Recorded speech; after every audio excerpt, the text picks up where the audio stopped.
महाराष्ट्रामध्ये मराठी आणि हिंदी भाषेचा वाद सुरू असताना आणखी एक संतापजनक माहिती आणि बातमी समोर आलेली ती म्हणजे कल्याणमधून एक बातमी समोर येते की कल्याणमध्ये एका गोपाल झा नावाच्या परप्रांतीयांनी एका खाजगी क्लिनिकमध्ये रिसेप्शनिस्टचं काम करणाऱ्या आपल्या मराठी मुलीवरती अत्यंत वाईट पद्धतीनं जीवघेणा हल्ला केला आहे। तिला अक्षरशः लाता बुक्क्यांनी मारहाण केलेले, केस पकडून तिला पार मारहाण केले। तुम्ही तो व्हिडिओ बघत असाल, हा अत्यंत चीड देणारा व्हिडिओ आहे।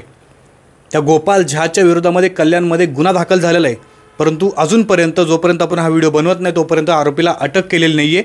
आणि माहिती अशी मिळते की ती मुलगी त्या ठिकाणी रिसेप्शनिस्टचं काम करत होते आणि डॉक्टर आतमध्ये बिझी आहेत असं ती मुलगी सांगत असताना ती मुलगी मराठीमधून का बोलते या गोष्टीचा राग मनामध्ये धरून त्या गोपाल झा नावाच्या गुंडाने त्या आपल्या मराठी तरुणीच्या अंगावरती जात जीवघेणा हल्ला करत लाथा बुक्क्यांनी मारहाण केले।